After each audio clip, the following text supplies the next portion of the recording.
Saya ajak Anda ngobrol dengan pakar hukum pidana, Heri Firmansyah, yang sudah bergabung secara virtual. Selamat malam, Mas Heri.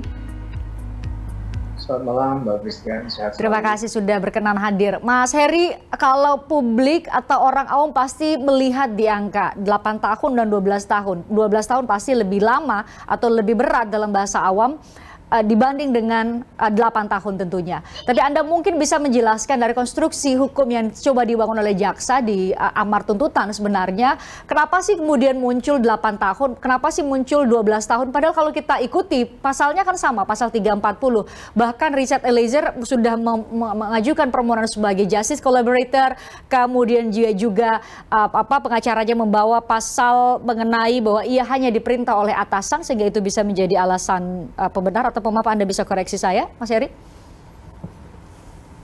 Ya, sebelumnya saya ingin menyampaikan begini, Mbak Christian, bahwa di semua terdakwa yang sudah disidangkan, yang sudah kita dengar dalam surat tuntutan yang dituangkan oleh jaksa penuntut umum, itu jaksa penuntut umum tetap berkeyakinan mereka memiliki kesalahan dan mampu bertanggung jawab secara pidana karena tidak ditemukan alasan penghapus pidana tadi yang Mbak Christian sampaikan ya. Ketentuan itu kan diatur dalam pasal 44 sampai 51 KUHP. Tidak ada alasan pembenar, tidak ada alasan pemaaf, tidak ada alasan yang dapat menghapus sifat melawan hukum dari perbuatannya ataupun dapat dicelanya suatu perbuatan. Itu tidak ditemukan, gitu ya. Sehingga mereka mampu bertanggung jawab.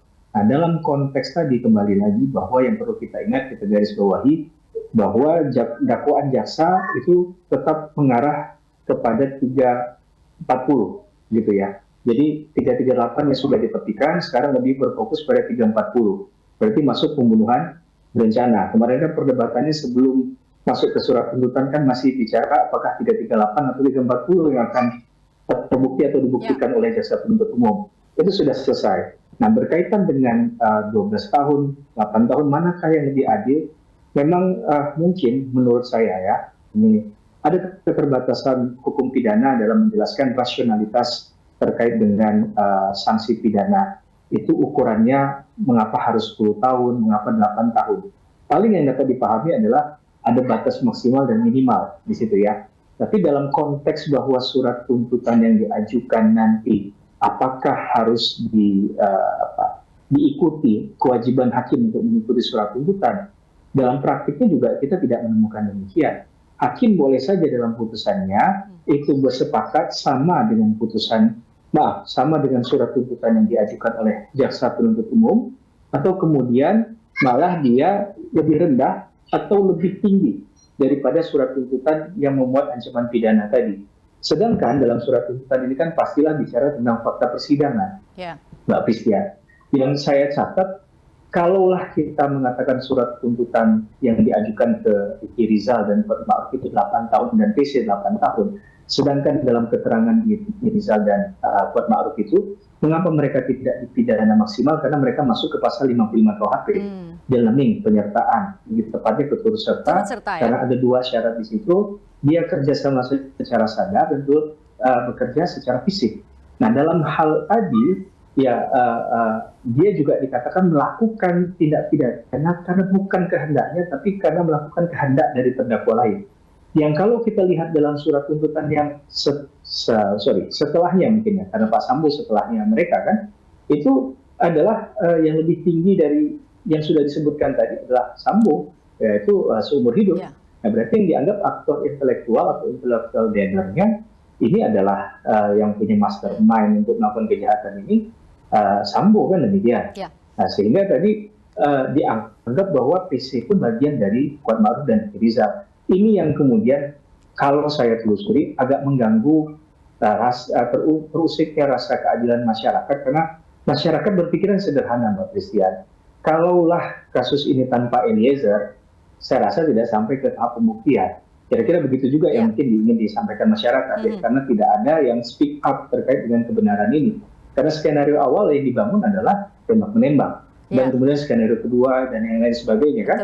Dan kemudian juga ya dalam hal ini ya Bu Putri dengan segala hormat juga mohon maaf ini dari kasus ini kan bisa muncul ada kemarahan, ada upaya AB sampai obstruction of justice, itu karena pernyataan, karena informasi yang disampaikan Putri Chandrawati kepada Sambo. Ya. Kan itu yang disampaikan peristiwa di Magelang. Kalau tidak ada hal itu, apakah mungkin perbuatan pidana ini akan terjadi? Nah, itu dalam unsur kausalitas kita katakan ada hubungan sebab akibat. Begitu kira-kira Mbak Kristi. Itu yang dinarasikan oleh keluarga Brigadir Yosua. Kenapa? Karena dianggap itu terlepas dari kacamata hukum ya, tapi dianggap karena aduan Bu Putri kepada Pak Sambo maka terjadilah tindak pidana itu. Maka kemudian dipertanyakan, Anda gunakan tadi bahwa ini mengusik rasa keadilan dari keluarga. Tadi kami coba cuplik pernyataan dari pengacara keluarga Yosua bilang ya kalau hanya 8 tahun mendingan nggak usah sekalian gitu ya. Jadi harapannya lebih tinggi dari itu. Seharusnya bagaimana? Tentu hakim yang bakal menentukan. Anda sudah katakan tadi ya soal apa bisa jadi ultra petita, artinya lebih tinggi dari tuntutan jaksa atau bisa jadi lebih rendah. Artinya kita mau bilang pada keluarga Brigadir Yosua masih ada peluang lebih tinggi dari itu, dari 8 tahun ya Mas Heri ya, saya ingin konfirmasi itu. Betul sekali Mbak Christian, bahwa ini bukan akhir dari segalanya. Karena setelah ini masih ada tahap pledoi kan.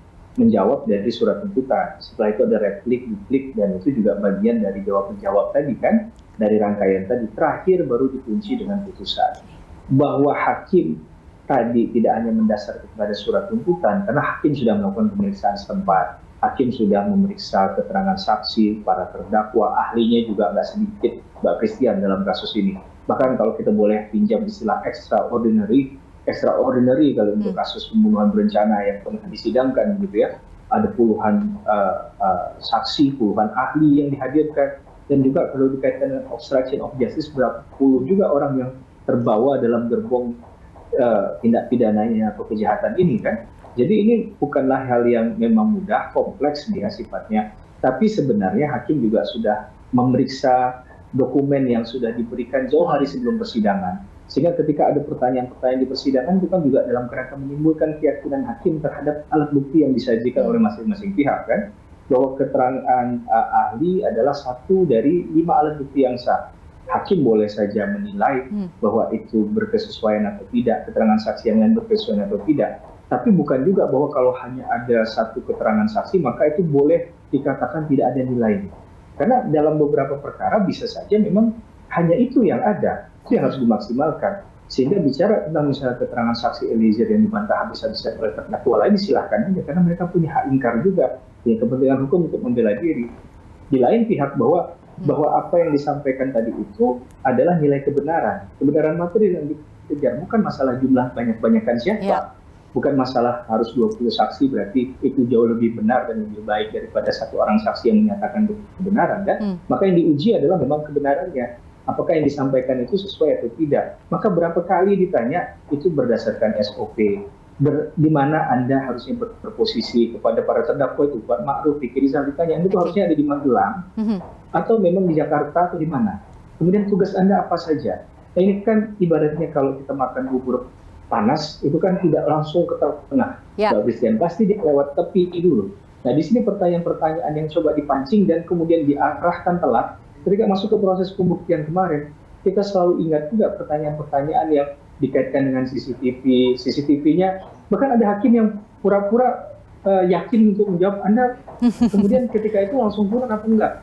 Itu pertanyaan yang harus dijawab sesuai dengan keterangan yang dia lihat, dia alami sendiri, bukan yang dia rasakan, karena perasaan diri salah. Dan itu pancingan yang menarik menurut saya. Ketika orang itu menjawab ternyata benar, itu langsung ditunjukkan CCTV-nya. Berarti dikonfrontir setelahnya. Jadi saya yakin dan percaya hakim pun demikian dalam memaknai kebenaran dalam peristiwa ini. Mas Heri, tadi narasi dari pengacara Richard Eliezer justru keluar sedikit dari konstruksi hukum yang justru melihat dari kacamata bahwa kenapa Richard Eliezer menjadi orang kedua dengan derajat kesalahan kedua setelah Verdi Sambo, karena Verdi Sambo seumur hidup dia 12 tahun. Ini dia dikaitkan dengan posisi sebagai atasan dan bawahan. Ini menurut Anda relevan atau sebaiknya justru karena nanti di pekan depan sebenarnya pengacara itu kan punya kesempatan untuk memasukkan pledoi atau menyampaikan pledoi atau pembelaan. Ini sebaiknya menurut Anda dikonstruksikan dalam pledoi saja daripada kemudian ini menjadi bola liar sehingga kemudian justru akan mendegradasi marwah dari Pengadilan Negeri Jakarta Selatan yang saat ini memutus dan akan memutus dan mengadili kasus ini? Saya sepakat, ini edukasi hukum yang baik Mbak Christian. Kita boleh bertentangan, kita boleh tidak sepakat dengan apa yang terjadi dalam proses penegakan hukum, tapi saya boleh katakan ya suka nggak suka itulah proses hukum yang berjalan, dan harus kita hargai, kita menjaga marwah juga. Tapi memang yang diperlukan adalah menggali keadilan substantifnya, dan ini bukan tugas yang mudah, tapi bukan tugas yang tidak mungkin dilaksanakan. Bahwa tadi benar kata Mbak Christian, ada derajat bahwa 12 tahun gitu. Orang mungkin berharap speknya minimal sama dengan Kuat Ma'ruf, Ricky Rizal, dan PC kan. Tapi ini ternyata 12 tahun. Tapi ingat bahwa layer ancaman pidana di 340 itu maksimalnya adalah pidana mati. Layer keduanya adalah seumur hidup. Yang paling bawah itu adalah 20 tahun. Penjara itu dalam kurun waktu tertentu berarti kan. Nah, Eliezer itu ditempatkan di bawah yang 20 tahun, 12 tahun. Tapi saya mengerti bahwa ada ekspektasi publik yang luar biasa melihat bagaimana Eliezer memberanikan diri bicara seorang barada yang levelnya jauh sekali dengan predikat seorang jenderal yang waktu itu punya kuasa sebagai kadif propam.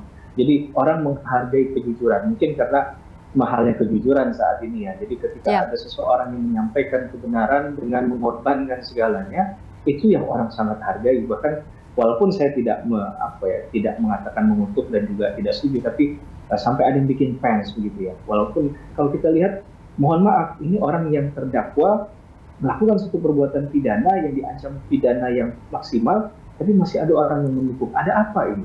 Ini kan suara publik yang juga saya rasa perlu didengarkan. Walaupun kita tahu bahwa ada independensi kehakiman, ada Undang-Undang Pokok Kekuasaan Kehakiman 48 tahun 2009, dan bicara hakim itu harus netral, objektif, imparsial, profesional melakukan tugasnya. Tapi sekali lagi, disitulah bagaimana hakim juga kita titipkan amanah untuk bisa menjaga keadilan di benteng terakhir. Nah, itu yang kita harapkan. Terima kasih Mas Heri Firmansyah, pakar hukum pidana sudah bergabung bersama kami malam ini. Kita ikuti terus bagaimana proses peradilan ini berlanjut. Nanti pekan depan ada pledoi. Kita dengarkan bagaimana konstruksi hukum untuk membidas tuntutan dari jaksa yang akan dibangun oleh tim pengacara. Terima kasih, sehat selalu Mas Heri yang sudah bergabung bersama kami sekali lagi. Usai jeda pemirsa, kami akan kembali dengan obrolan lain. Ini terkait dengan tuntutan beberapa waktu lalu sudah saya katakan tadi di awal. Ada ribuan kepala desa datang ke Jakarta ke gedung DPR minta agar masa jabatan dari 6 tahun diperpanjang menjadi 9 tahun. Ada beberapa alasan disampaikan. Saya akan ajak Anda ngobrol usai jeda dengan sejumlah narasumber yang sudah bergabung di studio BTV. Tertarik dengan diskusi saya dengan para narasumber? Saksikan obrolan malam dengan topik-topik menarik lainnya. Jangan lupa subscribe ya channel YouTube Berita 1. Like, komen, dan share video ini ya. Terima kasih.